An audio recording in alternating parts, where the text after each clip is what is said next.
तो जो web application domain है ये सबसे एक्चुअली मोस्ट एथिकल हैकर्स का काम वेब एप्लीकेशन डोमेन में ही होगा, क्योंकि जो 75% ऑफ अटैक्स होते हैं दुनिया में वो बेसिकली आपके वेब एप्लीकेशंस पे ही होते हैं। तो आपके जितने भी बिजनेसेस होंगे उसकी एक वेबसाइट होगी तो होगी ना, है ना। मतलब कि अगर फेसबुक पेज नहीं है तो वो लोग अपनी खुद की वेबसाइट बनाना जरूर चाहेंगे। तो बहुत सारे बिजनेसेस हैं दुनिया में, और बहुत सारे बिजनेसेस के वेब एप्लीकेशन होना पॉसिबिलिटी ज्यादा है। और जब इतने सारे वेब एप्लीकेशंस होते हैं, जब बेसिकली की वेबसाइट्स हो गई, तो उनका जो रेट ऑफ अटैक होता है इन पे वो बहुत ज्यादा बढ़ जाता है। इसलिए 75% ऑफ द जो काम होता है एथिकल हैकर्स का वो बेसिकली वेब एप्लीकेशंस के साथ होता है। तो वेब एप्लीकेशन डोमेन में आपकी दो टाइप की वल्नरेबिलिटीज होती हैं जनरली। आपके क्लाइंट साइड वल्नरेबिलिटीज हो गई और आपके सर्वर साइड वल्नरेबिलिटीज हो गई। अगर क्लाइंट साइड वल्नरेबिलिटीज की बात करें तो ये जो है ये थोड़ा सा ज्यादा रिलेटेड है। जो आपका क्लाइंट साइड होता है उसमें कोई भी डेटा मैनिपुलेशन या कोई भी चीज का मैनिपुलेशन करना हो आपके क्लाइंट साइड से। अगर आप लोगों को एग्जांपल दूं तो अगर आपको इंडिया के सुप्रीम कोर्ट वेबसाइट के हादसे के बारे में पता हो, जहां पे जो वेबसाइट थी किसी ने हैक कर दी थी, और हैकर ने क्या किया था, वो बेसिकली वेबसाइट को हैक करके वहां पे HTML कोड इंजेक्ट कर दिया था। तो उससे बेसिकली उसने सुप्रीम कोर्ट की वेबसाइट को डीफेस कर दिया, मतलब उसको गलत दिखाया, कि मतलब कि दूसरी इमेज दिखा दी, कि उनका मुंह काला कर दिया बेसिकली। तो ये एक अटैक हुआ था।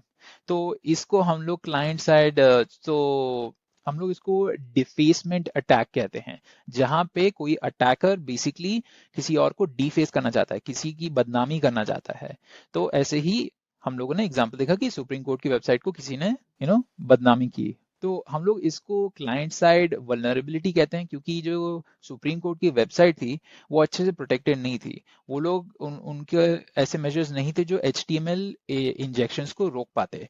तो उन लोगों ने क्या उनको उनको क्या करना चाहिए था, उन लोगों को कोई वाइट लिस्टिंग रखनी चाहिए थी या फिर कोई ब्लैक लिस्टिंग मेंटेन करके रखनी चाहिए थी इस चीज को अवॉइड करने के लिए। और आके और भी अटैक्स, तो ये आपके CSS अटैक हो गया, जो मेनली आपका रिलेटेड होता है क्रॉस साइट स्क्रिप्टेड रिफ्लेक्शन के लिए। और ऐसे खूब सारे अटैक्स होते हैं जो आपके क्लाइंट साइड वल्नरेबिलिटीज को एक्सप्लॉइट करते हैं। तो फिर आते हैं चलिए सर्वर साइड पे। तो जो सर्वर साइड वल्नरेबिलिटीज होती हैं ये बेसिकली आपका सर्वर एंड की कोई वल्नरेबिलिटी हुई उसके बारे में बात करते हैं। तो ये मान लेते हैं कि आप एक MySQL डेटाबेस यूज कर रहे हैं और आपका जो फ्रंट एंड है वो डायरेक्टली SQL वेरिएबल्स को हैंडल कर रहा है। तो फ्रंट एंड में अगर आप डायरेक्टली SQL वेरिएबल्स को हैंडल कर रहे हैं, तो जो हैकर है वो बेसिकली SQL इंजेक्शन का इस्तेमाल करके वो अपने लिए गेन पा सकता है आपके सिस्टम में। तो अगर आप मान लीजिए कि आप PHP यूज कर रहे हैं बैकएंड की तरह, और आप अपने फ्रंट एंड में कोई PHP का वेरिएबल इस्तेमाल कर रहे हैं, तो उसके साथ हैकर क्या करेगा, वो बेसिकली PHP इंजेक्शन अटैक कर देगा, जिसमें वो PHP स्क्रिप्ट लिखता है और उसको एक्सेस मिल जाती है।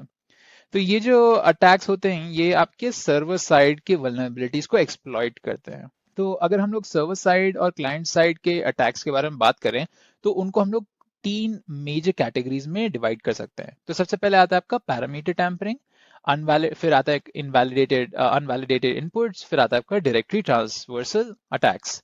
तो पैरामीटर टैम्परिंग के बारे में बात करते हैं। जो पैरामीटर टैम्परिंग होती है बेसिकली आप ट्रेडिशनल वे में किसी चीज को एक्सप्लॉइट करें कोई सिस्टम का, तो उसमें क्या होता है बेसिकली, आपको बताने के लिए मैं एक एग्जांपल देना चाहता हूँ।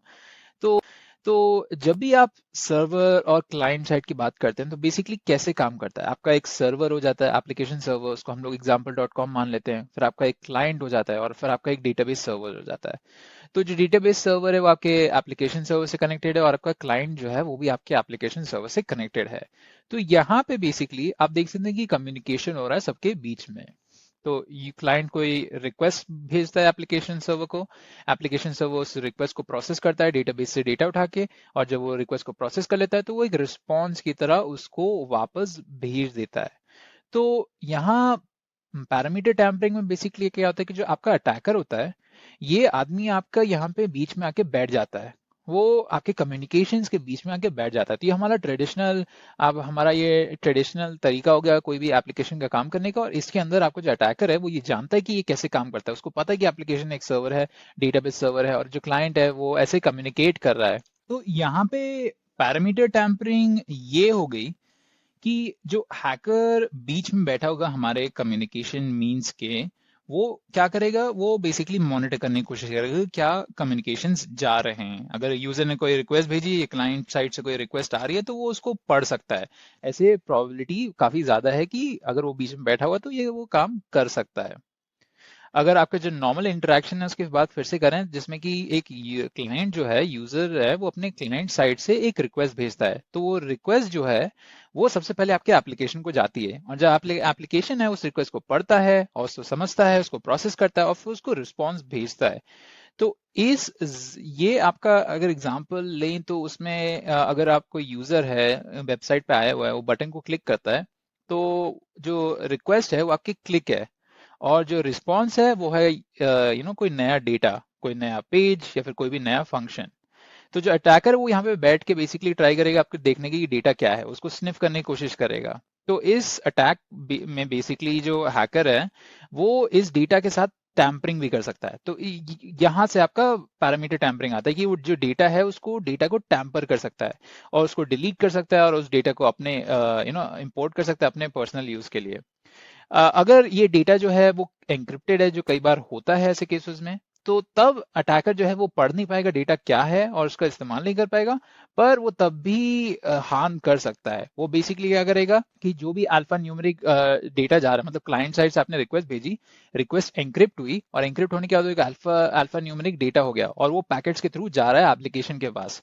और उस समय अटैकर क्या करता है, बेसिकली अटैकर उसको लेता है और उसके कुछ पीसेस को हटा के दूसरे पीसेस लगा देता है, जिससे कि वो डेटा को वो हार्म कर रहा है। जो डेटा एक्चुअल में एप्लीकेशन सर्वर को पहुंचेगा वो असली डेटा नहीं होगा। मान लीजिए कि आप कोई मैसेज भेज रहे हैं, हेलो हाउ आर यू, अपने साइड से अपने फ्रेंड को, और जो अटैकर है वो उसको बेसिकली ऐसे बदलेगा कि जो आपका फ्रेंड है उसको डैमेज डेटा मिलेगा, उसको रैंडम गार्बेज डेटा मिलेगा। तो इससे इवन दो आपका अटैकर डेटा नहीं पढ़ पा रहा है, वो आपके डेटा को हार्म कर रहा है।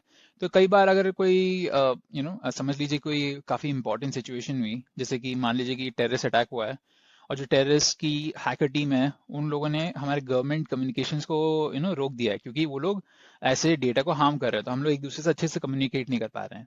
तो ये एक एग्जांपल हो सकता है ऐसे टैम्परिंग का। और जो दूसरा अटैक है वो है हमारा अनवैलिडेटेड अटैक। जो अनवैलिडेटेड अटैक होता है उसमें जो अटैकर है वो बेसिकली एक इनपुट देता है, और वो जो इनपुट है वो बेसिकली ऐसा इनपुट है जो अनवैलिडेटेड इनपुट है। मतलब कि आप लिखते हैं अपना कोड नॉर्मल इनपुट्स एक्सेप्ट करने के लिए, अगर आपने यूजर नेम और पासवर्ड एक्सेप्ट करने के लिए वेरिएबल्स बनाए हैं तो सिर्फ वो वही एक्सेप्ट करेंगे ना, वो कोई रैंडम वैल्यूज नहीं एक्सेप्ट कर पाएंगे। तो मतलब रैंडम वैल्यूज क्या, अगर कोई आपने बड़ा सा कोड लिख दिया तो वो नहीं एक्सेप्ट कर पाएंगे, बोलेंगे कि एरर है। तो अगर हम एग्जांपल लें फिर से, तो आप यहाँ पे देख सकते हैं कि जो अटैकर है वो लॉगिन नेम में ऐसा ऐसी स्क्रिप्ट डालेगा जिसमें वो लिखेगा script alert you are hacked, और फिर स्क्रिप्ट टैग क्लोज कर देगा और ये बेसिकली एंटर करेगा एज अ वैल्यू। तो इसको हम लोग इंजेक्शन, HTML इंजेक्शन कहते हैं। वो ये भी कर सकता है, लॉगिन यूजर नेम में ये डाल सकता है आपको डराने के लिए कि यू आर हैक्ड, या फिर वो ये कर सकता है कि वो आई फ्रेम डाले, और आई फ्रेम से वो क्या कर सकता है, वो बेसिकली डिफेमेशन कर सकता है वेबसाइट की। ये अगेन HTML इंजेक्शन हो गया, जिसमें कि वो आई फ्रेम में SRC डाल रहा है और उसमें कोई अपनी खुद की वेबसाइट या फिर कोई बदनामी वाली वेबसाइट डाल रहा है, जिससे कि आपकी जो वेबसाइट है उस पर वो आ जाए। तो ये HTML इंजेक्शन हो गया। तो वो बेसिकली डिफेस करने के लिए यूज कर सकता है, या फिर कोई भी अपनी रैंडम वेबसाइट पे जहाँ पे मैलवेयर है वहां पे रीडायरेक्ट करने के लिए यूज कर सकता है। और अगर वो आपका जो सिस्टम है वो एक SQL डेटाबेस से जुड़ा हुआ है तो वो बेसिकली SQL इंजेक्शंस का भी इस्तेमाल कर सकता है। तो यहाँ पे एग्जांपल देख रहे हैं हम लोग, union select star from users. तो बेसिकली अगर आप क्वेरीज एक्सेप्ट कर पा रहे हैं इसके थ्रू, तो उसके थ्रू बेसिकली ये कमांड लेगा और सारे यूजर्स के डिटेल्स दे देगा। तो ऐसे ही आपके खूब सारे टाइप्स के अनवैलिडेटेड इनपुट्स होते हैं, और आपके जो ऐप हैं उनमें मेजर्स होने चाहिए जो इनसे प्रोटेक्ट करते हैं, या फिर एज अ एथिकल हैकर आपको पता होना चाहिए कि ऐसे इंजेक्शंस हो सकते हैं और ऐसे बेसिकली इन अनवैलिडेटेड इनपुट्स आ सकते हैं, उनके अगेंस्ट कैसे बचना है, उसके मेजर्स के बारे में आपको बहुत अच्छे से पता होना चाहिए। फिर आता है आपका डायरेक्टरी ट्रेवर्सल अटैक। जो आपका डायरेक्टरी ट्रेवर्सल अटैक होता है वो काफी कॉम्प्लिकेटेड अटैक होता है, और ये अटैक दूसरे अटैक से ज्यादा भारी भरकम होता है। आपके पैरामीटर टैम्परिंग और अनवैलिडेटेड इनपुट से ज़्यादा इंपॉर्टेंट और ज़्यादा कॉम्प्लेक्स होता है ये अटैक। तो इसमें बेसिकली आप ओएस से इंटरेक्ट करते हैं, ऑपरेटिंग सिस्टम जो होता है। अगर आपकी कोई वेब एप्लीकेशन है, वो अपने जो भी सर्वर पे चल रही है, उसका जो ऑपरेटिंग सिस्टम है उसको गलती से एक्सपोज कर देती है, तो उससे एक बहुत खतरनाक अटैक हो सकता है। जिसमें कि अगर मान लीजिए कि आप अपनी वेबसाइट में अगर कोई डीएनएस लुकअप यूज कर रहे हैं कमांड, तो उसके लिए आपको ऑपरेटिंग सिस्टम की मदद चाहिए रहेगी। तो अगर आपका जो हैकर है वो, उसको ये आइडिया है कि ये कमांड यूज हो रहा है, उसको ये नॉलेज है, उसने इंफॉर्मेशन गैदरिंग में पता लगा लिया था ये हो रहा है, तो वो इसका गलत इस्तेमाल उठा सकता है। वो बेसिकली क्या करेगा, वो ऐसे कमांड्स रन करेगा जिसको उसको पूरे ऑपरेटिंग सिस्टम का कंट्रोल मिल जाए आपके ये डीएनएस लुकअप कमांड के थ्रू, ये एक्सपोजर के थ्रू। तो उसमें वो सारी आपकी सिस्टम को कंट्रोल कर सकता है, फाइल सिस्टम में डेटा को डिलीट कर सकता है, उसके साथ टैम्परिंग कर सकता है, और उसको कोई अपना खुद की चीज़ ऐड कर सकता है, और यूजर डिटेल्स को भी वो डाउनलोड कर सकता है। तो ऐसी इश्यूज हो सकते हैं आपके डायरेक्टरी ट्रेवर्सल अटैक्स के साथ। तो ये थे हमारे 3 मेजर कैटेगरीज हमारे वेब एप्लीकेशन के अटैक्स। जो हो गया क्या, पैरामीटर टैम्परिंग, जहां पे आप जो डेटा है उसके साथ टैम्परिंग करते हैं। ये कम्युनिकेटिव डेटा है, जहां पे आप डेटा भेज रहे हैं एक साइड से दूसरी साइड, क्लाइंट साइड से सर्वर, या फिर अपने से अपने फ्रेंड को मैसेज भेज रहे हैं, तो ऐसे डेटा को वो टैम्पर करता है, उसको डाउनलोड कर सकता है, उसको रिमूव कर सकता है, ऐसे खूब सारी चीजें। और अनवैलिडेटेड इनपुट्स, जिसमें कि आप इंजेक्शन अटैक्स कर सकते हैं, जैसे कि आपके एसक्यूएल इंजेक्शन, पीएचपी इंजेक्शन या एचटीएमएल इंजेक्शन, डिपेंडिंग अपॉन कि आप कौन सा सॉफ्टवेयर यूज कर रहे हैं बैक एंड में, और कौन सा फ्रंट एंड में यूज कर रहे हैं। और फिर आपका डायरेक्टरी ट्रैवर्सल अटैक, जिसमें कि जो हैकर है वो ऑपरेटिंग सिस्टम का इस्तेमाल करता है बेसिकली एक्सपोज पॉइंट्स के थ्रू, एक्सपोज एंड पॉइंट्स के थ्रू। तो ये थे हमारे main 3 categories web application attacks के। और हम लोगों ने देखा कि वेब एप्लीकेशन डोमेन में कैसे एप्लीकेशन सर्वर सेटअप हो सकता है, और हम लोगों ने कुछ एग्जांपल्स देखे जिसमें इंजेक्शन अटैक्स के बारे में पता चला।